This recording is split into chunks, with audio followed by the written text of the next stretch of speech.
welcome to our session today. My name is Temba.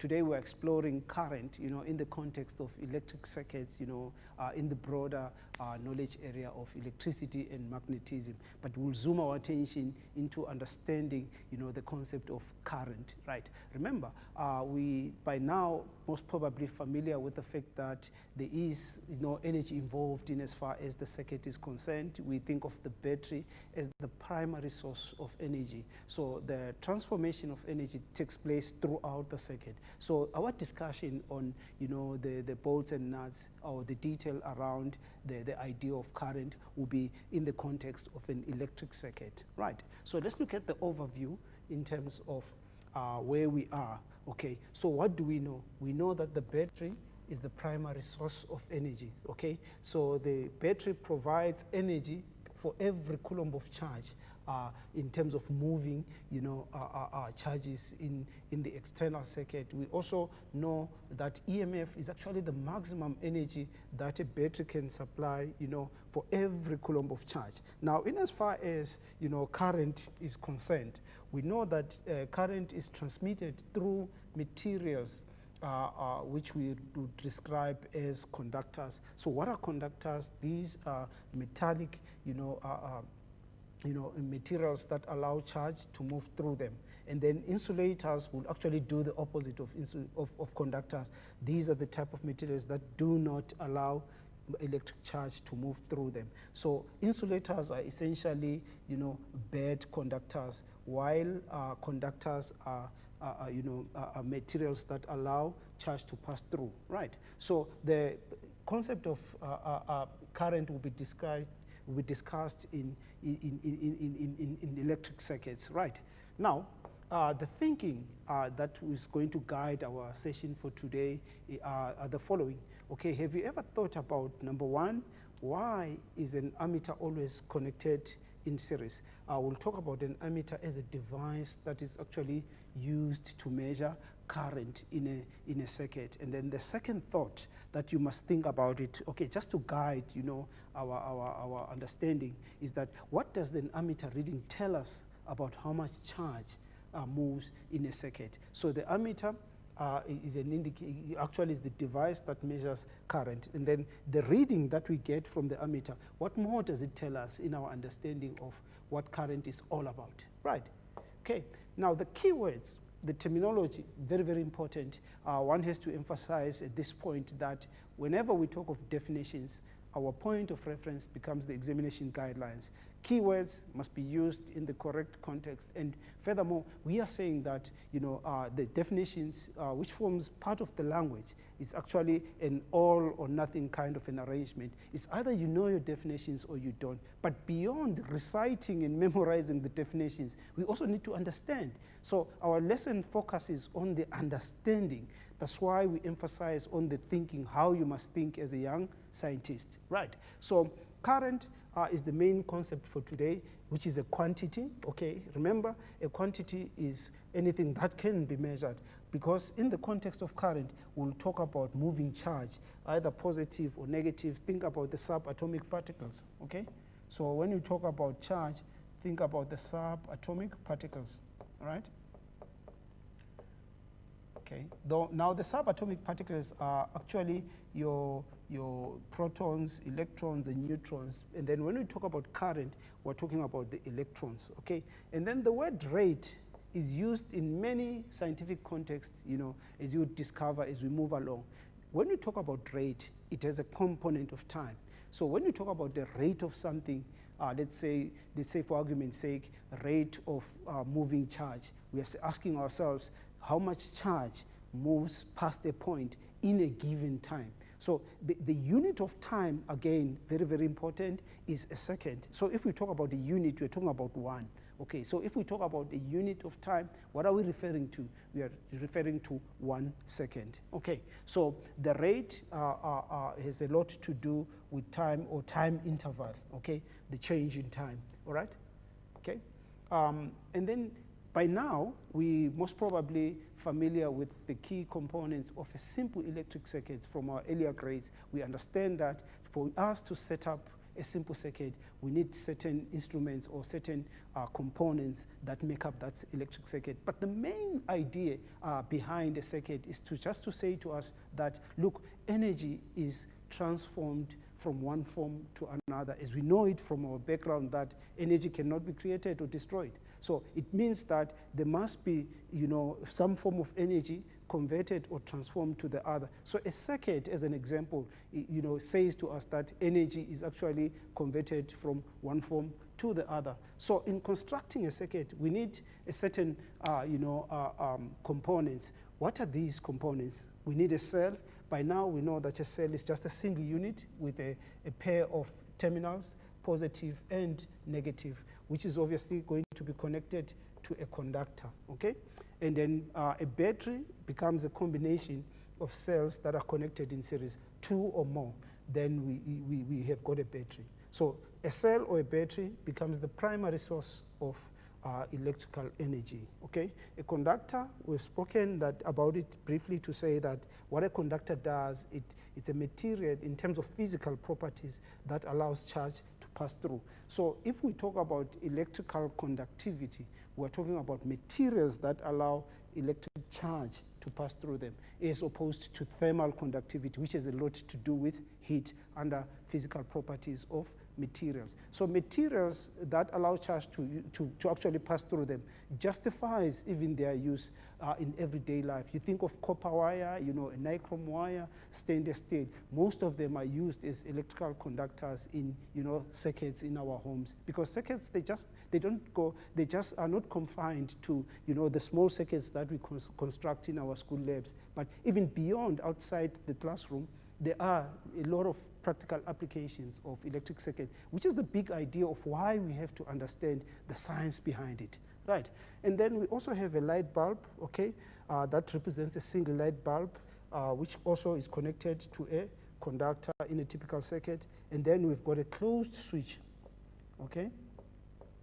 Okay, in a closed switch, actually, it says to us that current will be flowing, and then this is a broken switch or an open switch. So if a switch is open, it means the circuit is broken. It means there is no current in the circuit. All right. Now, let's go to our simulation just to show how exactly we set up an electric circuit. Right. Okay. Okay. Actually, it is. Okay, did you pause? I must take it from the top. Okay. Okay. How much time are we having there? 8. Okay, we're still good. Whenever you're ready.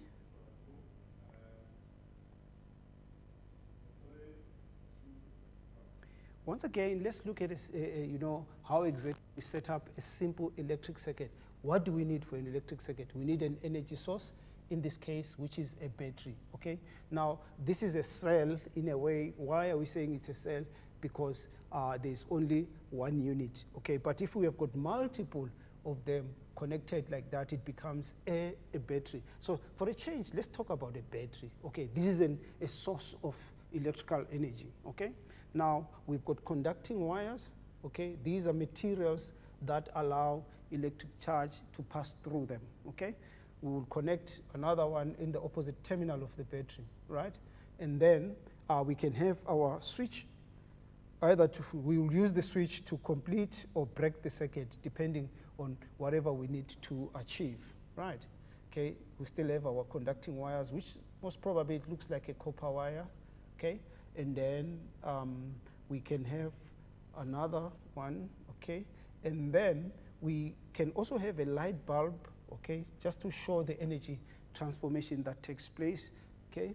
There is our light bulb, and then we will complete the circuit by connecting another piece of conductor. So that's our circuit.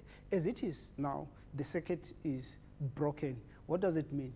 The charges are there in the conducting materials, but these charges are not moving. Why? Because charge can only move once the circuit is complete. Okay, as it stands, the circuit is broken because the switch is open. But the moment we close the switch, okay, this is what is happening. Charges are moving.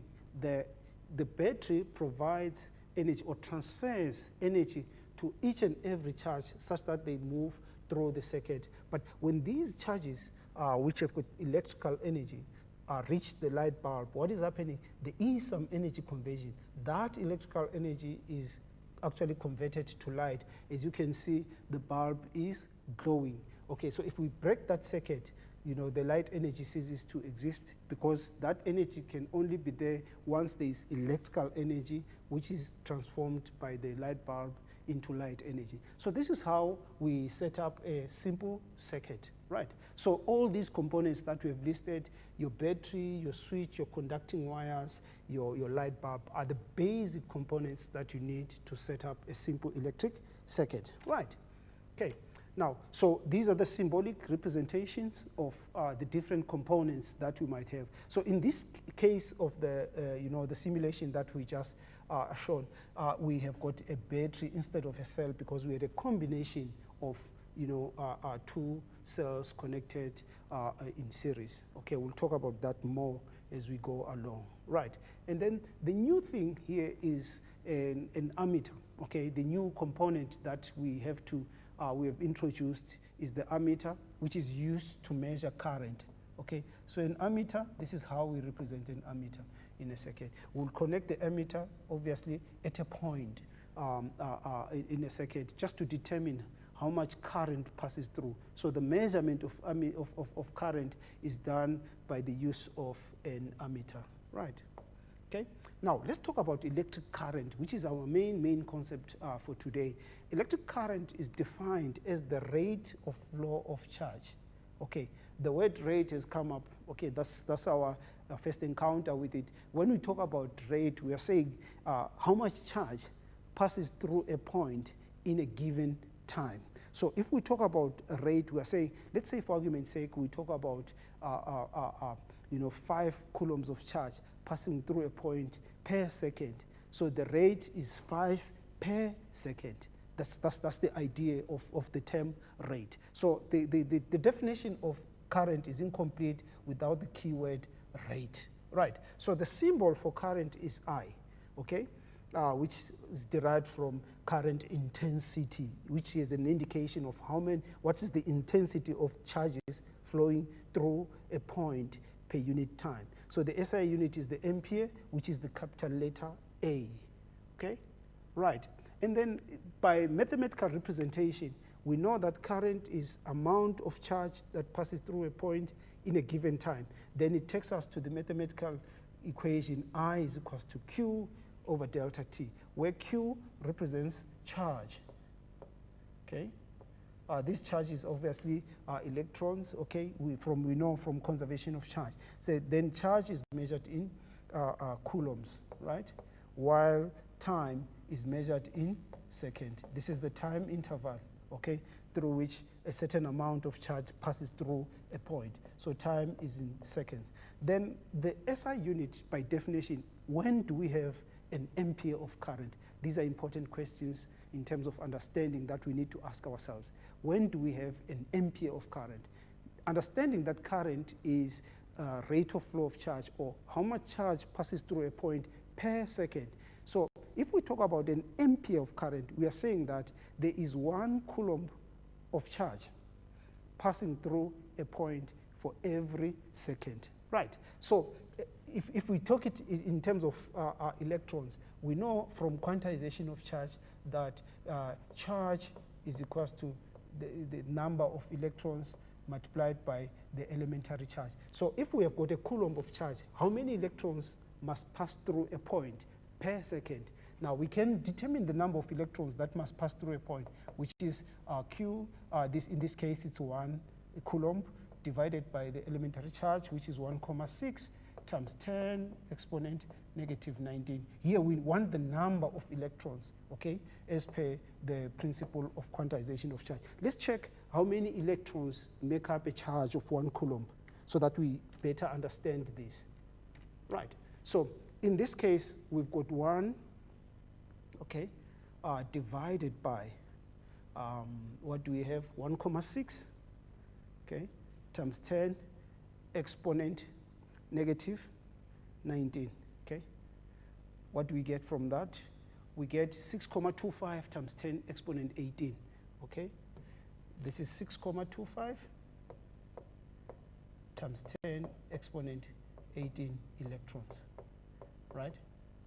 So in other words, what do we mean? We are saying that for us to have an ampere of current, there must be that number of electrons passing through a point in a conductor in 1 second.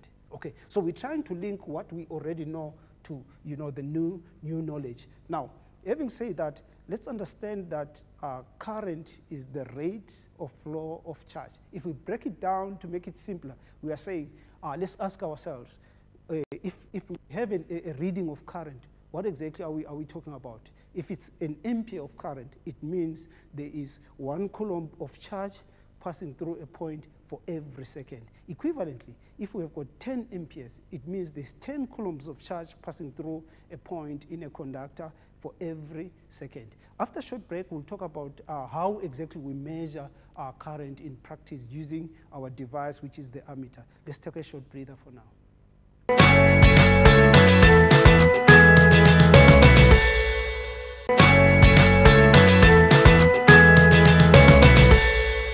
Welcome back to our second segment. We're still exploring current. Now we want to shift gears and look into exactly how do we measure current in as far as, a simple electric circuit is concerned. Because, the current reading must be an indication of how much charge passes through a point per unit time. So that's the kind of thinking that we must have. But also, forget not the big questions that we asked. Why do we exactly connect the ammeter in series or at a point? What's the justification? There is some scientific thinking around it as long as we understand the concept of current. Right, now measuring current in a simple electric circuit. Okay, we have already indicated that an ammeter whose symbol is that, okay, it's an A inside a circle, so that represents an ammeter connected at a point, okay, is a device that is used to measure current or strength of current. Okay, so take note, we talk of current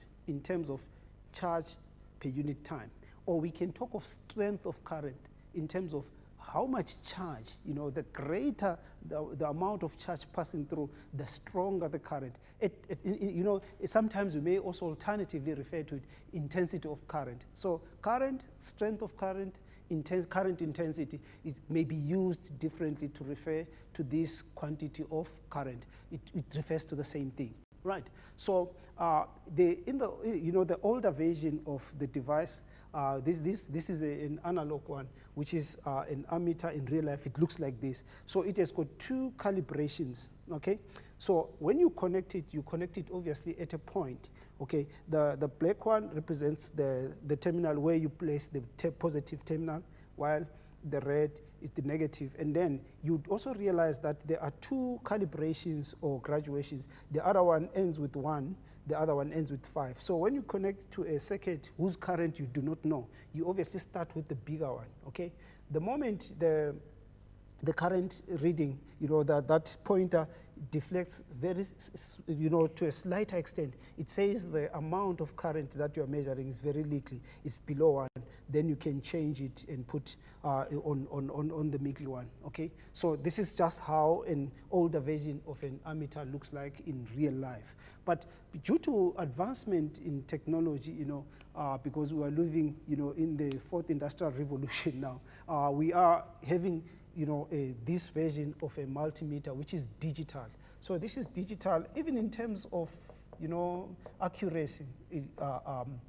This is more common nowadays. It actually gives you the reading electronically, so you don't have to, do the check between those calibrations and obviously widen the margin of error, okay? So that's our digital multimeter, right?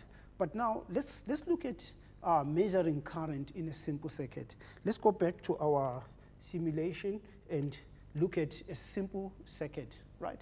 Now, what do we need in a simple circuit? Let's take just one battery, one cell, okay?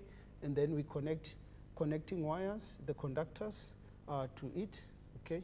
And then we can have also our switch so that we can break and complete the circuit whichever way we want it, okay?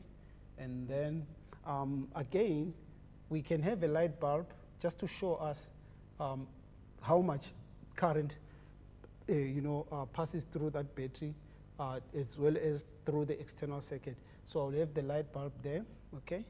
And then the connecting wires. And then we have our ammeter here.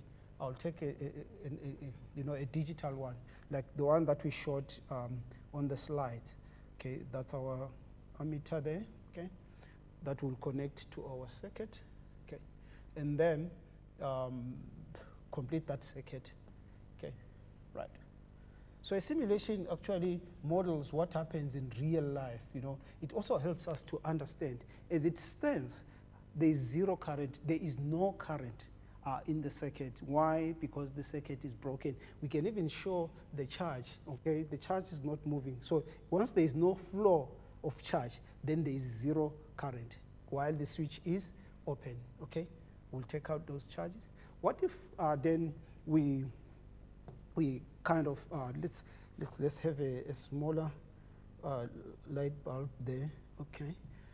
Let's give it, say, 3 ohms of resistance, okay? Now, if we close the switch, okay, there is an ammeter reading there. So you'd realize that the ammeter is connected at a point, okay? Now, there is something very interesting here. There is only current in the circuit while the circuit is complete. That speaks to the energy, okay? Even if we show the charge, okay, can you see the charge is moving from, it is provided the energy from the source, which is the battery, throughout the conducting material. Those charges, as they start to move, there is electrical energy which is converted to light energy by the bulb, okay? It passes through the ammeter with a reading of 3 amperes, okay? So we can take that out for now. So that's how we actually measure current in a circuit, right? Okay, if we can go back to our discussion, okay, let's talk about the ammeter as a device. So this ammeter in real life is actually a low resistance device that allows total current to pass through it. Now back to the simulation, let's add another ammeter again here and see how we want to discover something very important about current. We'll add another ammeter onto this circuit just to get a sense of exactly what happens when current flows through a circuit, right? Okay, we'll take that apart just to try and organize it, okay?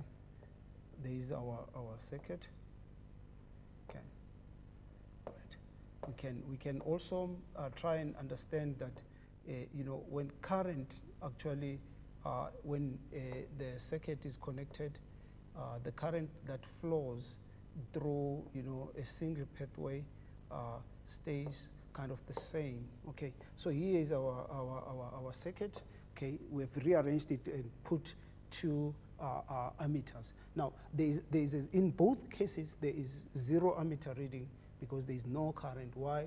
The circuit is broken. But the moment we close, there is something very interesting. The first ammeter reads 3 amperes, while the other one reads 3 amperes. Now, in the point that we're trying to make, we are saying that the position or the connection of an ammeter in a circuit does not affect the total current in the circuit, which is why we say an ammeter is actually a low resistance device, right? Okay. Now, going back, it says the ammeter is connected in series. When we say we connect in series, we mean that it is connected at a point. The idea is to establish how much charge passes through that point per second, okay? So if we go back again, we would also understand that the 2 ends of the ammeter, because even if we represent it symbolically, we've got an ammeter, one end is connected to the positive, the other end is connected to the negative terminal, right? Okay, so we have managed to measure our current, but there's something again about current that I want us to kind of discover now, okay? Which is something that we already know, right? Now, what happens if the ammeter reading changes or whatever would have happened, I just want us to look at the, the brightness of the light bulb, okay? Now, we'll start with something that we know from our earlier grades. We'll start with a current of 1 ampere. Just check the brightness of the bulb when there is current of 1 ampere. By the way, what did we say is an ampere? It is when 1 coulomb of charge passes through every point per second. So there's that number, 6.28 times 10 exponent 18 electrons passing through a point for every second. As you can see, that's how current is flowing. Now, what if we increase the amount of current? We also want to check the brightness of the light bulb. Okay, let's increase that to say 3. Okay, we double the current. Okay, look at even the rate of flow. It means now these charges are moving even faster. As the charges move even faster, what happens to the brightness? Now, the bulb glows even brighter. So current strength is an indication of how much charge passes through a point. Now, from 1 ampere to 3 amperes, so it's 3 times as more amount of charge passing through that point per second. So the greater the amount of current, the greater the number of charges passing through a point per second. And when we talk about a second, we're talking about 1 second, which is a unit of time. Let's make it even more and see what happens. Let's make that, say, 12 volts. Okay, you can see even now it's 4 amperes. 4 amperes, even brighter. Okay, so now there is some relationship that exists here. The greater the magnitude of amperage or current reading, the more the quantity of charge passes through a point per second. And why do we continue to emphasize a point?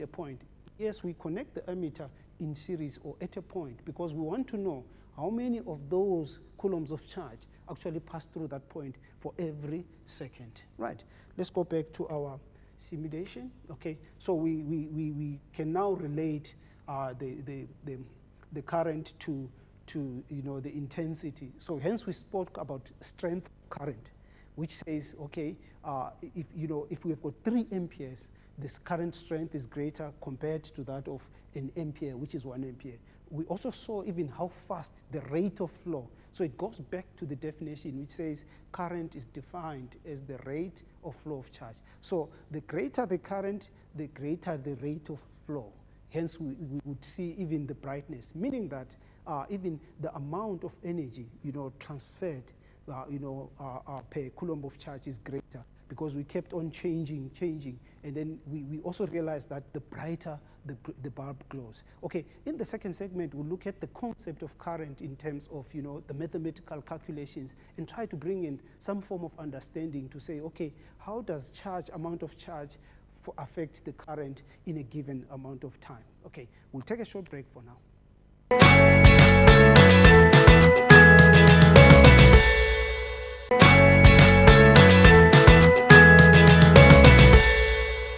Welcome back to our final segment. Now we're looking at the concept of current in terms of, the mathematical equation. How exactly do we solve problems that relate to the concept of, current? But remember, the facts still remain that current is the rate of flow of charge. So we're asking ourselves important questions like, okay, think about what exactly it means when we've got a current of 3 amperes or when there is an ammeter reading of 3 amperes. Now that we have demonstrated how exactly we measure current using an ammeter by connecting it in series or at a point so that we get an indication of the amount of charge that passes through that point per second. So the main question here is, what exactly does the magnitude of the ammeter reading tell us about an electric circuit? And then secondly, what if there was double the amount of current registered by the ammeter? So now we've got 3 amperes, right?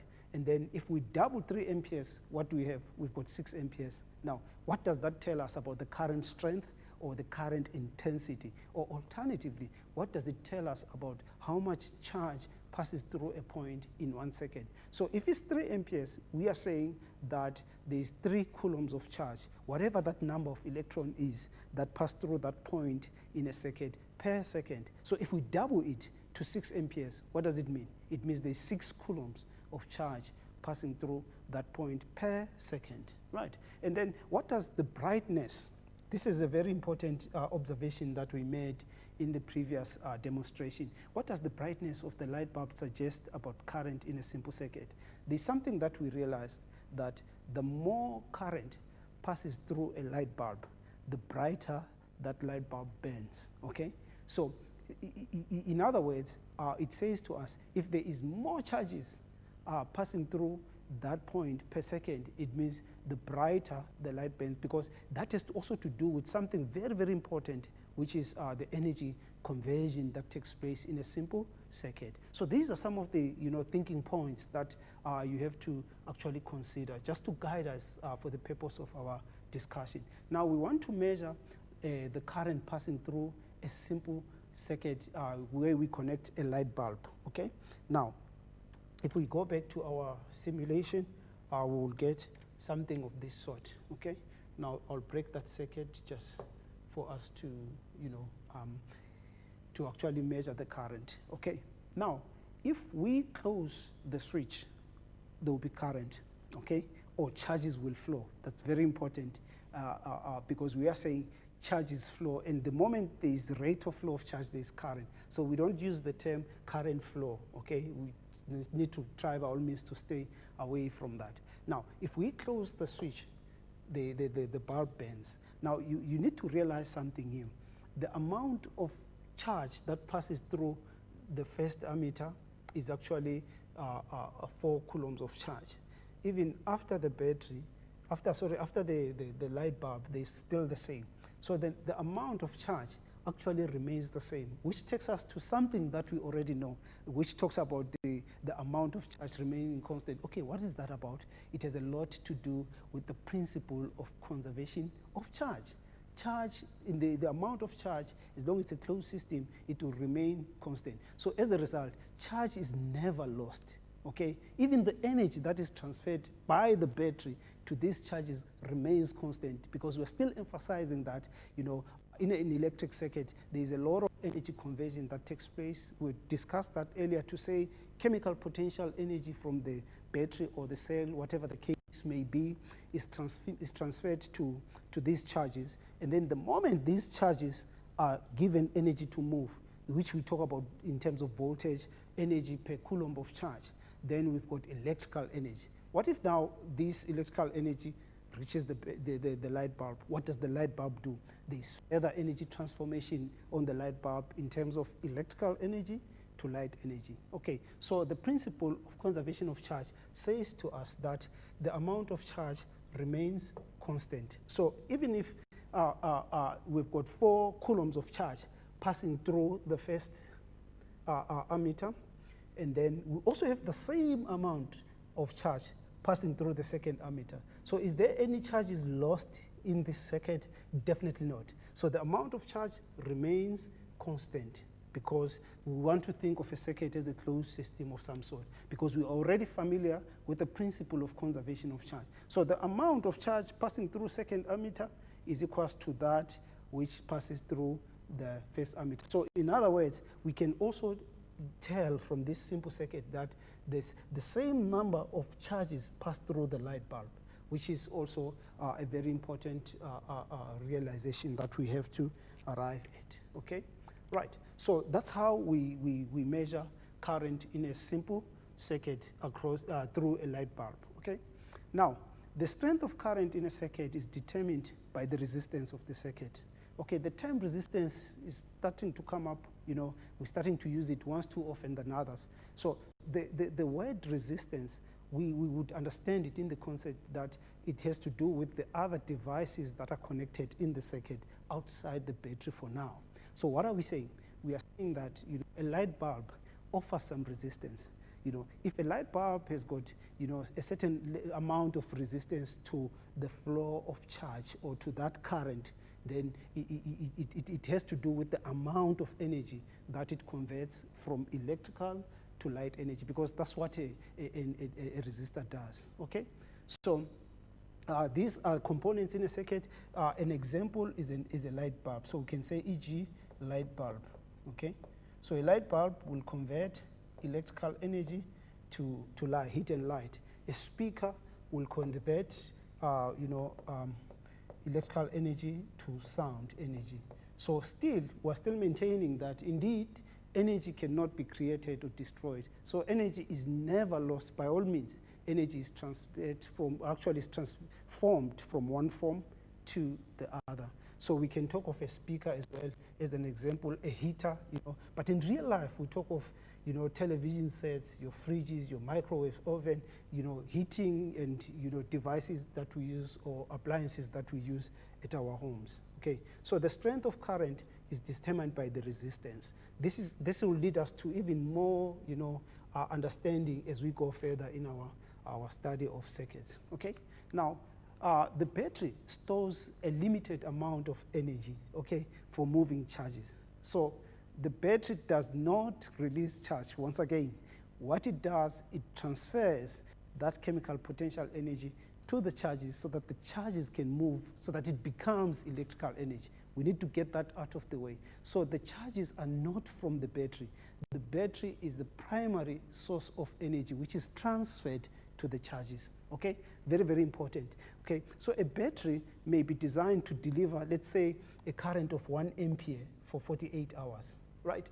So we are going back to the point that the amount of current will also be determined by the resistance of the components that are connected in a circuit.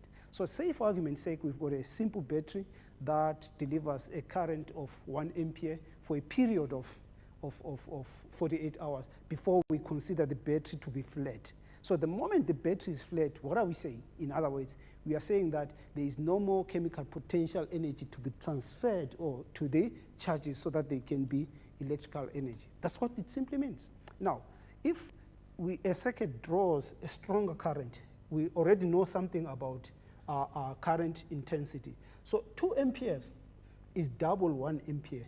So it means if we connect it to an appliance that has got greater resistance, which draws a current of 2 amperes, that battery will only do the same job, but for half the time, okay, before we consider it to be flat. So instead of it lasting for 48 hours, because it was designed to supply 1 ampere of current for 48 hours. So in half the time, the battery will be flat. Half the time is like, what, a day, which is equivalent to 24 hours, okay? So this has to do with the real-life application of current, okay? Right. Now, the direction of current in a circuit, very, very important, okay? Electrons are the charges that, whenever we talk of charge in a circuit, we're talking of electrons by convention. We'll explain what that simply means, okay? So electrons are the ones that actually move through the circuit. We'll demonstrate that using a simulation once more, okay? Okay, this is what we have, okay? It's a closed circuit, okay? If the circuit is complete, let's show the charge is moving. There we go. So there is 4 amperes, meaning there is 4 coulombs of charge passing through every point for every second. So this is the direction of flow of what? Of electrons, okay?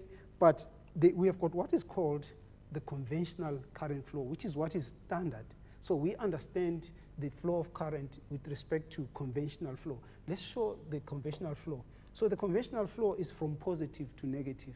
This is what it is. So these arrows, they show the conventional flow of current. And in our discussion from now going forward, we always talk about current moving from positive terminal of the battery to the negative. Even through the ammeter, it will be from the positive to the negative terminal. So that's about the conventional flow of current. So each time we talk of conventional, we talk about the standard, internationally agreed way in which we describe the flow of current in all circuits that we set up.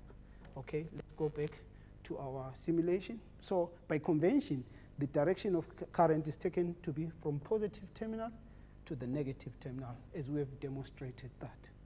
Right. Okay, so this is what we meant in as far as the conventional current. So that's our positive to negative. So that's our positive terminal, to negative terminal. All right. Okay. Questions now. Let's consider a simple circuit once again. We have set up a circuit like this, but using the real, devices. Now we can transform that to symbolic representation. We'll get something like this for an open, circuit. Here is a circuit. There are two cells that are connected in series. Okay, the switch is open. Okay, there are conducting wires. Then there are two ammeters connected at different points, and then there is a light bulb. Okay, so for us to interpret this, we need to understand the meaning of each of these symbols. Okay, now let's think about the following questions. What is the reading on the ammeter? Once the question says what, take note of that language, pay careful attention to it. The moment the question says what, it's either we know or we don't. We don't need to go via a way of calculations for us to arrive at the correct answer. So what, and it tests your knowledge, your remembering. Okay, now this is typically an open circuit, because it's a broken circuit rather, because the switch is open. Are there any charges flowing? If not, what is the current? So that's the thinking that we want to apply. So if the case is that it's like this, we can go back to that simulation quickly, right? Let me take out the convention, right? Let's break the circuit by opening the switch. What is the corresponding reading on current? 0. You can even show the charges. Is there any flow of charge there? Definitely not. Okay, there is no flow of charge there. Okay. Okay. So because the charges are stationary, they are static. So hence there is 0 current because there is no flow of current. Okay. So what does this tell us? That once the circuit is broken, it simply means that there is 0 current. Okay. The current reading will be 0 amperes. Okay. Ammeter reading rather. Okay. Right. Now we close the switch. Okay. The moment we close the switch, then there will be a reading on the ammeter. Okay. But now let's also recall that this is the positive terminal and that's the negative. While again on the ammeter, that's the positive end connected to the negative end. Similarly, this is what happens with the light bulb and as well as the what? As the ammeter, because we know that by convention the current flows from the current is from positive to negative, or charges move from positive to negative. So that's convention. Okay. So that we're talking about conventional flow. Okay, take note of that. So the assumption is always that we talk of the conventional. Right. Now, show the direction of current, indicate the positive and the negative terminal. So we would refer back to the source, which is the battery. That's our positive, that's our negative. So that's the direction of conventional flow. So on the ammeter, that's what we have.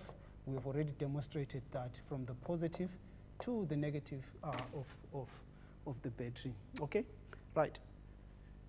So that's straightforward. Now questions that involve, calculations. We are told that 48 coulombs of charge flows through a battery in 2.5 minutes, right? Take note of that time, all right? And we talk of a unit time. Does that suggest something? Yes, there are necessary conversions that have to be carried out in case we want to do some calculations of some sort, okay? It says here, what amount of charge passes through the light bulb in this time? Okay, what do we know? What do we know? We want the amount of charge here. What do we know?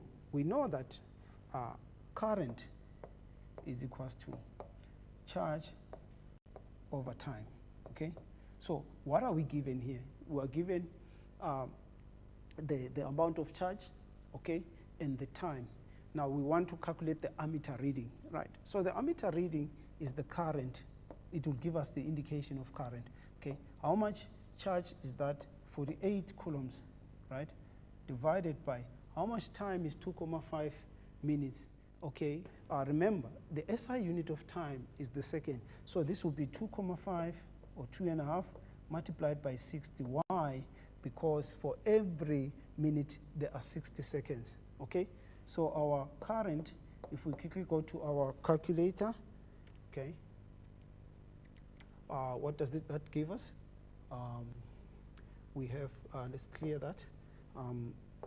The calculation is 48 coulombs into 2.5, okay, multiplied by 60, okay.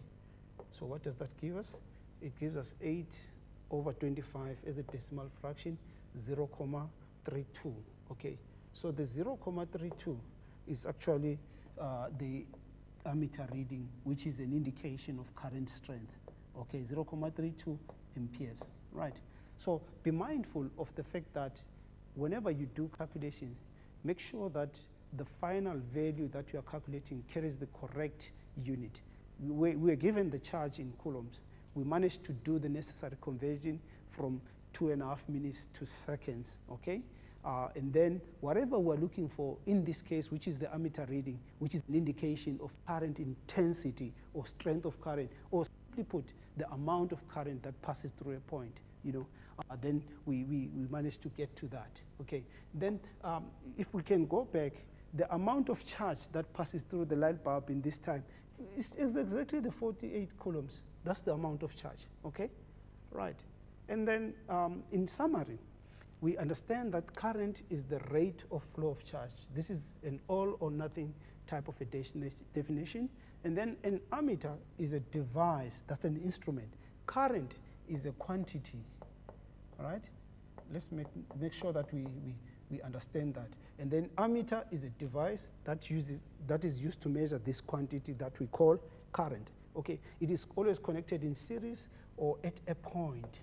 Okay, the thinking about that was that it actually, we want to establish the amount of charge that passes through a point per unit time. And then we say that, you know, an ampere of current is actually equals to 1 coulomb of charge passing through a point per second. So when we had an ammeter reading of 3 amperes, equivalently what we are saying there's 3 coulombs of charge that pass through a point for every second. So this is the long and short of, you know, what it exactly means when we talk about current. So in as far as the big ideas that have got to do with electricity, what do we know now? We know a lot about current, how to measure current. We can also by now measure voltage, you know, either of the battery, okay, which is in terms of the EMF and the potential, the terminal potential difference. But our focus today was on understanding the concept of current, right? So that's as far as, you know, exploring current is concerned. You know, some of the things that are also very important and worth mentioning is that in the calculations that you carry out involving the equation I is equals to Q over delta T, make sure that you copy the formula as it is given. You know, even if we were looking for charge, you'll write the formula as it is given in the data sheet. I is equals to Q over delta T. Do the necessary substitution, but be mindful of the fact that there may be cases where you have to necessarily conduct some, you know, conversions to SI unit, because everything is about SI units. And then what follows after that is obviously the maths, okay? Now, that's the time that we have for today in as far as exploring current. Hopefully it made a lot of sense to you. From myself, it's cheers and bye-bye for now.